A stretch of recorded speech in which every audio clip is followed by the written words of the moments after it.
Bienvenidos a un episodio más en Podcast a Profundidad.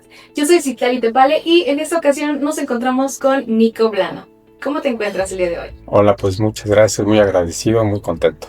Muy bien. Oye, pues vamos a entrar en materia. Coméntanos un poquito acerca de ti. ¿Cuánto tiempo? Bueno, yo nos estabas platicando fuera de poco que tenías más de 24 años dedicándote a las bodas religiosas, a tocar en bodas religiosas. Y pues bueno, vamos allá con eso, por favor. Coméntame más acerca de ti. Sí, muchas gracias. Pues inicié a los 4 años con mi primer maestro, mi padre, a tomar clases de piano y de ahí me seguí hasta la fecha. Y el mismo camino musical pues me ha llevado a diferentes caminos. En algún momento encontré la musicoterapia humanista, posteriormente encontré medicina alternativa, encontré un camino también en la meditación. Y creo que la musicoterapia fue el que le dio sentido a lo que venía haciendo musicalmente, porque hoy en día estudiar piano en un conservatorio es la divina neurosis. Es algo que el cuerpo en algún momento te pide factura y las emociones, aunque se pueden manifestar a la hora de interpretar una obra, el cuerpo no sabe hacer con tanta emoción a ratos. Entonces la musicoterapia, que es un proceso humanista de Gestalt, fue la que empezó a empezar a tratarme yo con más respeto y empezar a tratar a la gente con mayor respeto. Entonces creo que la musicoterapia es lo que yo hago hoy en día con respecto a la música. Ya no solamente es tocar una canción, sino es saber qué le va a transmitir esta canción a la gente que lo escucha. Y eso es lo que hago en las bodas religiosas. Es involucrarme en los programas y en las historias musicales de mis clientes para que yo pueda, en un imprinting musical, hacer posible que ese programa, ese playlist, se pueda reproducir en una boda, en una misa católica religiosa. Oye, ¿y cómo te diste cuenta que esto era lo tuyo? Seguramente, sabes que siempre he tenido la convicción de que todas las personas cuando somos pequeños y estamos en ese proceso de jugar, siempre estamos jugando con algo y sin darnos cuenta es eso a veces lo que es como ese don, ¿no? Que todos dicen que es lo que tenemos y si tú escuchas a tu niño interior, puede que allí haya algo de lo que después te puedas dedicar cuando seas más grande, ¿no? Así es. Pues desde niño yo cerraba los ojos, ponía mi música a todo volumen y me imaginaba yo tocando el piano para muchas personas. Y esa fue la decisión que tomé para estudiar la licenciatura en música aquí en Puebla, en el Conservatorio de Música. Pero después me di cuenta que era muy difícil ese camino, que era muy neurótico sentarme a ensayar 8 horas al día. Entonces tuve que resignificar ese sueño de niño, como tú bien dices, ¿no? Tenemos sueños de niños, pero posteriormente tienes que resignificarlos porque te vas dando cuenta que el camino va siendo distinto a tus necesidades. Entonces cuando me di cuenta que en mi cuerpo empezaban a salir ronchas, empezaba a tener manifestaciones clínicas de salud, gripas, infecciones, etc., me di cuenta que estaba muy estresado por querer ser perfecto. Y entonces es cuando ya tu niño interior de grande empieza a mandarte señales de cuidar tu cuerpo. Y cuando yo encuentro la musicoterapia me doy cuenta que no es necesario tratar de ser perfecto o tratar de ser un ejecutante clásico para ser reconocido. Sí es cierto, yo me veía de niño cerrando los ojos en un gran teatro tocando el piano, obras de difícil ejecución, pero en el camino me di cuenta que era algo que tenía que sacrificar la salud para hacerlo. Y me di cuenta en el momento perfecto y la musicoterapia entró primero en mí para darme cuenta qué obras eran las que a mí me hacían sentir emociones de difícil acceso. Y yo te puedo mencionar una, el amor, por ejemplo. El amor fue una emoción para mí de difícil acceso porque yo no aprendí a cómo transmitir afectividad. Entonces en mi casa se hablaba de estar juntos, pero no se hablaba del amor. Y entonces eso es lo que ahora transmito, el mensaje, y creo que para eso vine al mundo y para eso nací. Yo vine al mundo a sanar a través del arte, pero también a compartir un mensaje nuevo con la Iglesia Católica de cómo la música puede sanar a las personas que están presentes, a los novios, a que sus ceremonias tengan un significado espiritual profundo a través de una nueva generación musical de obras que cumplan el carácter de que la gente comparta no solamente en la liturgia la parte espiritual de la palabra de Dios, sino que también compartan el mensaje de Jesús, que esa es la buena nueva, que ese es el mandamiento principal que Él nos da, que es amarnos a nosotros mismos como amamos a los demás. Oye, ¿y qué tipo de canciones has tocado pues en estas bodas? Ya estábamos platicando también fuera de poco, que de repente pues a veces no se presta, ¿no? Como el que las personas puedan tener estas bodas con música, preferida música actual, contemporánea, ¿no? Claro, pues en estos 24 años que tenemos, ya el próximo año cumplimos nuestros 25 años, estamos muy contentos por eso. Pues hemos conocido parejas que están muy claros con lo que quieren y parejas que no saben ni qué canción elegir. Y cuando yo les mando un cuestionario para que ellos puedan aterrizar más sus ideas, como te lo mandé a ti, y en ese cuestionario me doy cuenta cuál es su historia musical de vida. Y me he dado cuenta a lo largo de los últimos años, es que cuando en ese cuestionario ahí está el apartado de qué música litúrgica conoces y qué música clásica conoces, es en donde contestan menos o dejan este apartado en blanco. Y entonces yo relleno la planeación del programa musical en base a las otras respuestas. Obviamente pasando por un filtro en donde las canciones, como te decía, hablen del amor universal o del amor de pareja. Mi especialidad son bodas y eso me encanta. Oye, te hace una pregunta. ¿Has tenido a personas que hayan sido pues rebeldes en este sentido, que hayan querido tomar alguna canción que tal vez no se trate de amor, pero que se trate de otra cosa? ¿Tú qué les aconsejas? Justamente me viene ahorita a la cabeza, por ejemplo, que alguien quisiera la de... hay una canción, Foster the People, que es la de Punk Kids. Entonces dices, ok, su significado es otro y no va en ese sentido, ¿no? Más bien, ¿qué recomendaciones les darías o qué recomendaciones les das a las personas? Pues la recomendación, la primera es que tenga que ver la música y la letra de la música que elijan, aunque sea música de cuarteto de cuerdas, que haga referencia a las asociaciones que dice la letra, para que las personas que vayan asocien la letra con lo que está sucediendo. Entonces la primera recomendación es que si la canción la quieren de fondo para los votos, sea una canción que instrumentalmente sea amorosa, que si es cantada, que hable de amor, de pareja, no de desamor, de que tú me dejaste y que puedo estar contigo sin ti, que ya nos ha pasado el caso y ahí los novios son los que dicen la última palabra, pero siempre la recomendación es la empatía musical. Entonces yo vengo a ser como un DJ del espíritu para ir modulando sus peticiones. Y te pongo un ejemplo, porque cada pareja es una posibilidad y yo entro en el mundo de las parejas. Me llegan parejas que, por ejemplo, en sus tiempos libres ellos comparten su amor jugando videojuegos. Y entonces cuando ven esta posibilidad y han visto lo que hemos hecho en otras bodas, pues ya llegan con ideas y me dicen, ¿sabes qué, Nico? Yo quiero una boda con pura música de Zelda. Okay. Y le digo, bueno, sí, está bien, pero ¿por qué? Dice, porque es lo que jugamos en nuestros tiempos libres. Es su conexión, ¿no? Su conexión es Zelda.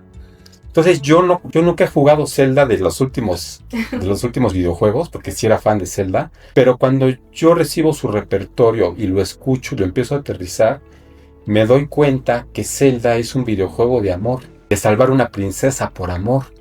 Y toda la música es instrumental y habla de cómo este guerrero lucha por el amor de su princesa. Entonces le dije, bueno, sí, habla con el sacerdote porque... Primero, no estoy peleado con la iglesia. Cada vez más sacerdotes están más abiertos a que podamos incluir canciones en donde los novios puedan sentirse que son parte musicalmente de cada escena de la misa católica. Yo así lo veo, como que la misa tiene diferentes escenas. Y entonces efectivamente hicimos la misa con pura música de Zelda de principio a fin, metimos cuarteto de cuerdas, metimos una arpa clásica, allí está documentada en internet, en mi página, para que igual lo chequen. Y el too much es pues que, por ejemplo, me lleguen a pedir canciones que estén en contra de la iglesia católica. Okay. Y yo ahí sí les digo aguas, porque nos vamos a echar a la iglesia en contra o a la familia en contra. Sí lo hemos hecho alguna vez porque han insistido las parejas, pero ya no nos quedaron ganas de volverlo a hacer porque el mensaje se pierde. Entonces es empatía musical, parece a ratos como rebeldía en contra de la iglesia. Entonces lo que yo busco es un anclaje para que la gente joven esté presente en la ceremonia. Porque tú, jugadora de Zelda, por ejemplo, y tu novio, les va a transmitir eso a la gente que invitaste a su boda. Entonces, si alguna de estas personas identifica la música, se va a conectar contigo también. Y si no la conoce, se va a conectar contigo también porque está viendo un reflejo en el fondo de alguien que se está viendo diferente con música que a lo mejor no conoce. Y ahí voy a poner un paréntesis, porque la música litúrgica es preciosa. Está muy enfocado a Jesús, a Dios, a la Virgen María, pero hoy en día los jóvenes no la conocen. Entonces creo que es el momento de buscar una renovación musical, que los sacerdotes, los que se han unido, que escuchen este mensaje, los nuevos, para que podamos tener más gente joven conectada y que esté presente en la ceremonia religiosa. La marcha nupcial, por ejemplo, tú la conoces. Hay 2 marchas nupciales, la de Wagner y la de Mendelssohn. No es una canción litúrgica. Hoy en día se puede tocar en la iglesia católica sin ningún problema, sin ningún pero realmente cuando se hizo en 1842 se hizo para una obra de Shakespeare, que es de Sueños de una noche de verano, que es una obra que habla de 2 amantes que entran en un bosque también de ninfas, de duendes, es de fantasía, de mitología. Y la otra marcha de Wagner, que es Lohengrin, que habla del príncipe y el caballero del cisne, que es otra obra en donde estos 2 personajes se casan con sus amantes, pero todo el entorno de la obra es de fantasía y de mitología. ¿Cómo empieza a abrirse la marcha nupcial en las bodas? Con la boda de la princesa Victoria y el príncipe Federico Enrique, príncipe de Prusia y princesa de Inglaterra.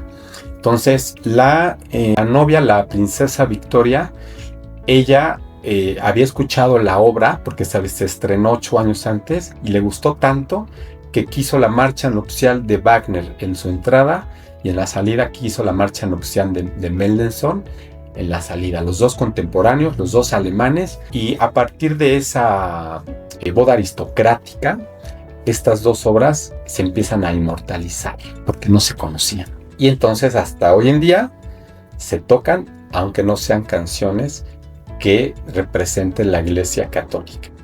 También ha pasado que muchas parejas jóvenes ya no quieren justamente casarse por la iglesia. Si lo hacen como por tradición, ¿no? Porque sus padres se casaron así, porque así debe de ser, ¿no? Pero realmente disfrutan más cuando se casan en el civil, porque ahí justamente pueden poner canciones, bien lo decías, canciones que conectan con ellos, ¿no? Porque muchas veces los padres pues no se prestan a que, pues sí, a renovar sus canciones, ¿no? Y falta de respeto, sino porque simplemente es como para llegarle al público joven y, como bien lo dices, ¿no?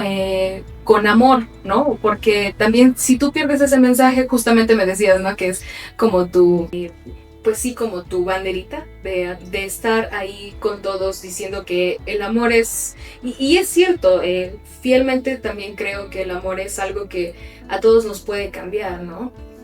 Así es. Sí, es muy triste porque siendo Puebla, te platicaba, el estado de la República Mexicana que más iglesias tiene 2.900, es el primer lugar en construcciones católicas.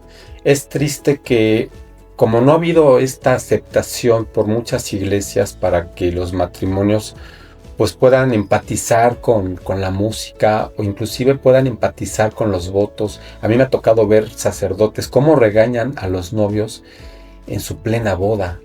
O me ha tocado ver que llegan muy tarde. Me ha tocado ver malos tratos también. Y entonces, esta es la otra parte que te digo, ¿no? Que hay una parte muy bonita que estamos haciendo.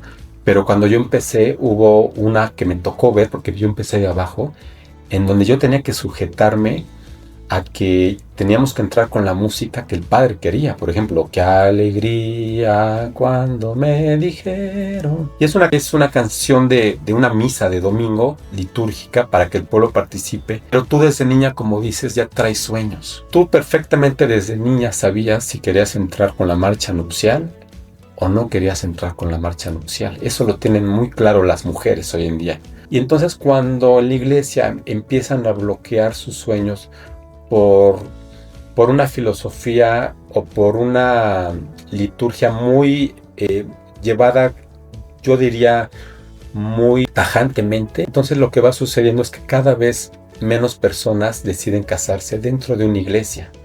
Y entonces lo que está sucediendo en Puebla es que empiezan a bloquear también a los jardines que ponen su carpa para las ceremonias, porque como el jardín no está consagrado, litúrgicamente la boda no tendría validez. Entonces está sucediendo hoy en día que yo voy a tocar a la boda al templo solamente con la familia nuclear. Entonces es una boda chiquita donde se cumplen todos los lineamientos. El padre dice música 100% católica de misa, lo hacemos. Y después ellos hacen la misa grande en el jardín donde ellos quieren. Y los mismos protocolos, la comunión, el ofertorio, pero ya no tienen ese problema que tendrían por tener que ir a una parroquia, algunas parroquias, ¿eh? Y entonces está sucediendo eso, que en la parroquia ya ves cada vez menos gente. En las parroquias tú ves la infraestructura y ya no alcanza el diezmo de los que van a que se reestructuren. Y realmente la parroquia tiene mucho arte, tiene cuadros, tiene una sensación católica, pero no solamente yo digo que los cuadros, el arte es lo único que nos conecta a lo divino. Si tú sientes el amor completamente, aunque no sea una canción que hable de Dios o de Jesús, tú vas a tener una con la divinidad más fuerte.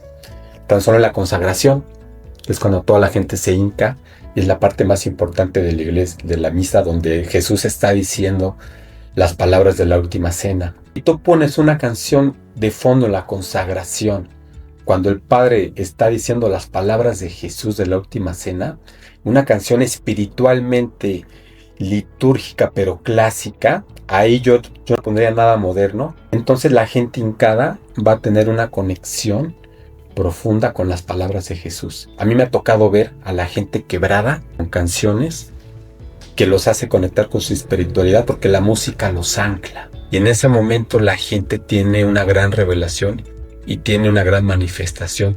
Yo lo digo así, se sana. Entonces yo con la música lo que intento es sanar a las personas que van para que no entre música que ya tenemos muy escuchado de toda la vida.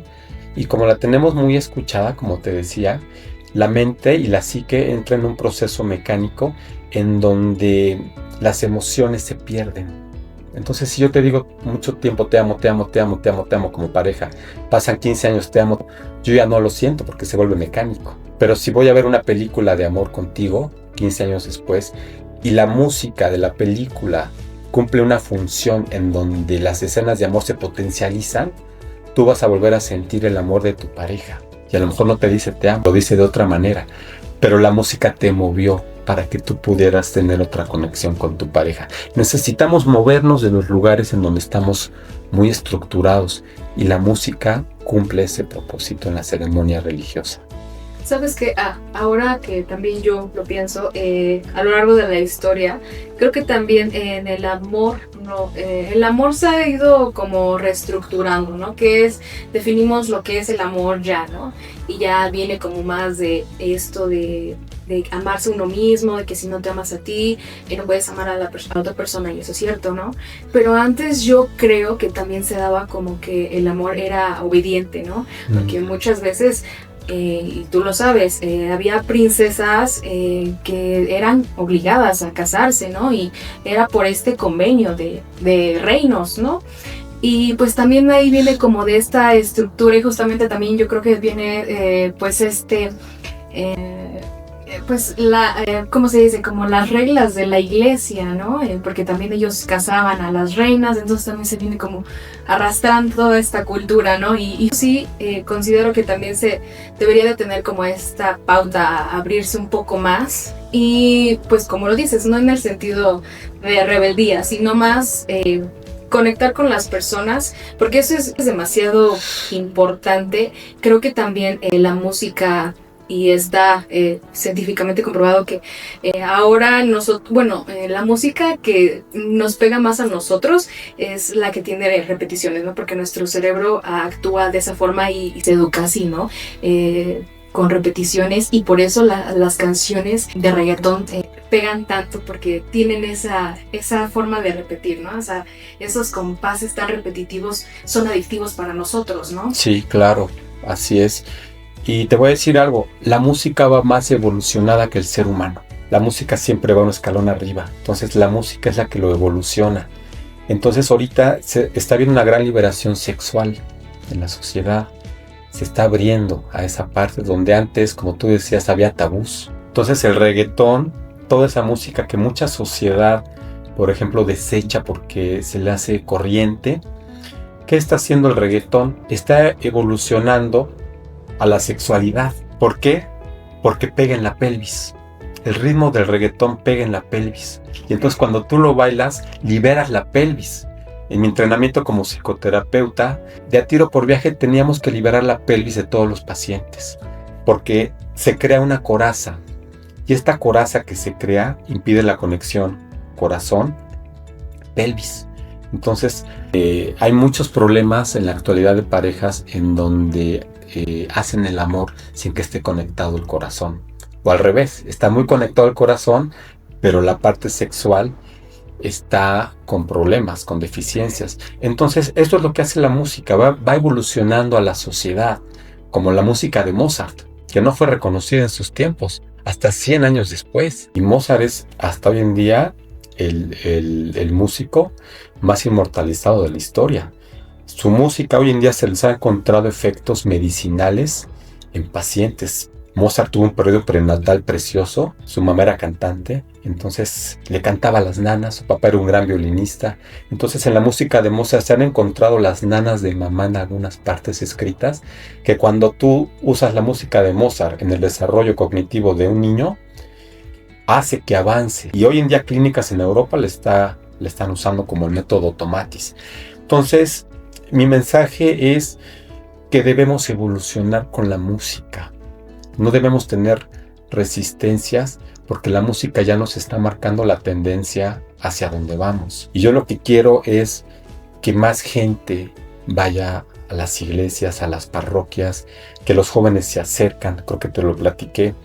A mí me decía, no voy a decir nombres ni escuelas, un rector. Yo trabajaba ahí en ese momento, en ese colegio, pero él cada vez que hacía una misa, tenía problemas con los estudiantes de prepa porque decía, es que no me hacen caso, están con el celular, platican, ayúdame.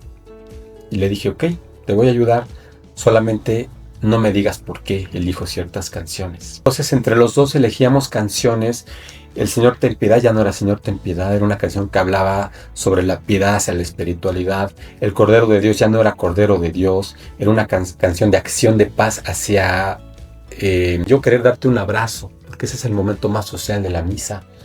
En fin, él lo fue desarticulando y yo fui usando diferentes músicos para que sucediera. Él invirtió en la música, no puso objeción, y fueron 6 años, yo creo que más de 6 años, en donde las misas fueron creciendo, los alumnos se involucraban, se abrazaban, lloraban y estaban enfocados al mensaje del Padre. Pudimos hacer eso con gente de prepa y secundaria. Las parejas que se casan, no pasa mucho tiempo de que salen de prepa hasta su boda, pasan 10 años más o menos. Recuerdan eso. Y cuando tú se los planteas, entonces tiene un efecto muy, muy amoroso el rito católico, porque la gente se conecta. Mi mercado son los jóvenes. Y cada vez tenemos más gente que llega a las misas. Antes ponían pocas banquitas en los jardines o en las iglesias. Y ahorita las misas que saben que vamos a tocar están llenas de jóvenes. Ya van a la misa, ya no se les hace aburrido y generan más ideas. Y está también un frente en donde están en contra de que los jóvenes tengan esta oportunidad, porque hay resistencia, como la música de Mozart, de que no crezca la música, de que la música no rebase los lineamientos sociales. Y la idea no es rebasar los lineamientos sociales, es que evolucionemos a los lineamientos sociales para que pueda haber una mejor conexión de niño. Claro, y justamente tocas un tema importante que es que hay ciertos de personas que están como en contra de esto, ¿no? Y que a veces pues sí se abren las personas, y por ejemplo los padres se pueden abrir al repertorio musical actual, pero puede que haya personas que no, ¿no? Que no estén a favor de esto. Tan solo lo he visto, por ejemplo, no sé si conozcas a esta, que es la hija de Montaner, a Evaluna sí, Montaner. claro, sí, cristiana. Exacto. Que la han criticado bastante por cómo se viste, o sea, desde que se casó con Camilo, pues ha tenido como este cambio, ¿no? Y muchas personas, me imagino que son cristianas, le pegan muy duro en redes sociales y dicen que ya ha cambiado, que ya no es devota de Dios, porque ya escucha reggaetón, porque ya lo canta incluso, ¿no? Sí. Y pues tú también te quedas como, pero no está haciendo nada malo, solamente se está siendo fiel a sí misma, ¿no? Y yo también he visto como esta evolución de ella, o sea, como de pasar a niña a ser mujer, ¿no? Pues esa transición es, pues no se puede evitar, ¿no? O sea, pienso eso. Sí, así es, no se puede evitar, siempre va a haber una crítica, y yo les digo a las parejas, tú escoge tu música, aunque la escojas litúrgicamente, toda y sin ningún error, te van a criticar por cualquier manera. Entonces, tú elígela. A los novios también les digo eso. Es bien bonito cuando el novio se involucra, porque es una energía entre masculina y femenina. La mujer es más de música Disney, el hombre es más de música movida, más de la Champions, ¿no? Más de grupos de rock, pero que también tiene música amorosa. Y bueno, ya al final pedimos el permiso con el sacerdote. Y es mucho más fácil cuando el sacerdote conoce a la familia, porque le podemos plantear el programa y explicárselo. Y entonces ya cuando se lo explicas, él va diciendo, bueno, aquí nada más bájale aquí, súbele acá. Y tiene un efecto con la sociedad. Y sí, las abuelas, las abuelitas, a veces se llegan a acercar con nosotros y nos dicen, qué bonita canción, no la conocía, ¿me puede dar el nombre? Sí, claro que sí, es la del Hobbit, del Señor de los Anillos. Entonces, cuando transformamos la música, no es que yo la haga igual, sino que sufre una transformación sinfónica. Entonces, tú me eliges una canción, por ejemplo, de Ariana Grande, que habla de amor, de pareja. Yo no la voy a tocar ni la voy a reproducir así en la iglesia. Voy a hacer un arreglo sinfónico para que se escuche con un cuarteto de cuerdas. Y entonces transformo la música para que también los ambientes sonoros que son demasiado too much, por ejemplo la batería, las trompetas, se simplifiquen a sonidos de arpa o a sonidos de cuerda. Y entonces eso es lo que nos ha dado mucho éxito, transformar una música moderna en una versión clásica a través de toda la tecnología que ya existe, pero a través de los grandes músicos que están respaldando este proyecto. Y cada vez lo vemos más. Te platicaba de la boda del príncipe Harris con Meghan en el 2018 en Inglaterra. Como a partir de ahí, a la hora de los votos, entra un grupo gospel, que es este grupo de afros que cantan la canción de Stand By Me, a la hora de que está diciéndole los votos el príncipe Harris a Meghan, que hoy me estoy enterando que la mamá de Meghan es, me parece que afroamericana. Y bueno, pues era una necesidad de ella, hablaron con el padre, dijo sí. Y entonces se está viendo esta introducción poco a poco, también televisivamente, ya no los están dejando ver. Entonces yo quiero empezar a hacer una serie de pláticas, de conferencias de esto, porque ya se abrió, ya no hay manera de que vayamos para atrás. Esto ya se abrió, ya me están pidiendo novias que viven en otros países que yo les haga el programa de su música y que les mande los arreglos a los músicos, que no me contraten a mí. Y eso es maravilloso. Y le digo, bueno, no te lo puede hacer alguien más. Dices que no me entienden, no es lo que yo quiero. Y entonces se los voy a empezar a hacerlo. Y entonces mando la información, mando los arreglos y mando las partes de la música en base a sus respuestas de cómo sonaría un programa musical a distancia. Entonces a ratos ya ni siquiera tenemos que ir a otro país a tocar. Y está teniendo pues buena resonancia. Está teniendo buena resonancia. Y en algún momento yo creo que esto va a seguir creciendo. Y vamos a tener que pues complacer a quien a ser complacido. Yo tampoco estoy en contra de que si viene una abuelita a celebrar sus 50 años de matrimonio y me dice quiero estas canciones, yo se las produzco y me da mucho gusto porque son sus elecciones y a lo mejor son muy litúrgicas, muy clásicas, a lo mejor va a haber menos pero, ¿no? Para la aceptación. Pero también la idea es esa, que la gente que celebra algo en la iglesia católica esté contenta de que la música esté sosteniendo su espiritualidad. Justamente sí que se rompa como ese techo de cristal, porque no sé si has visto justamente la serie de los Bridgerton, y Creo pues que sí. en ella salen muchas canciones actuales. Uh-huh. O sea, creo que sale alguna de Billie Eilish, pero Sí, adaptadas. Sí. O Glee, ¿no? Sí. Creo que incluso también Adele. Salen otros, no recuerdo exactamente el nombre, pero sí salen varias como canciones adaptadas como a ese tiempo, ¿no? Antes, pero con música de ahora y suena bastante. Es cierto, tienes razón. Me han mandado novios música de esa serie, que es música moderna adaptada a cuarteto de cuerdas. Y eso es perfecto, porque si nos ponemos a analizar canción por canción la música litúrgica, siempre nos vamos a dar cuenta que vamos a encontrar una que no es litúrgica, que la iglesia tomó como litúrgica, como estas marchas que te comento. Inclusive el Ave María de Schubert no es litúrgico, si nos ponemos extrínsecamente a revisar. Entonces no podemos cumplir exactamente congruentemente con todo, pero sí podemos tener un involucramiento diferente en una ceremonia. Okay. Muy bien. ¿Algo más si quisieras agregar a la entrevista? Pues que estoy muy agradecido. Muchas gracias al Heraldo de Puebla por aceptar y venir aquí pues ustedes son los padrinos de de entrevistas que voy a estar haciendo y podcast. Pues mi mensaje es a los sacerdotes. Si esto llega al Papa, pues también.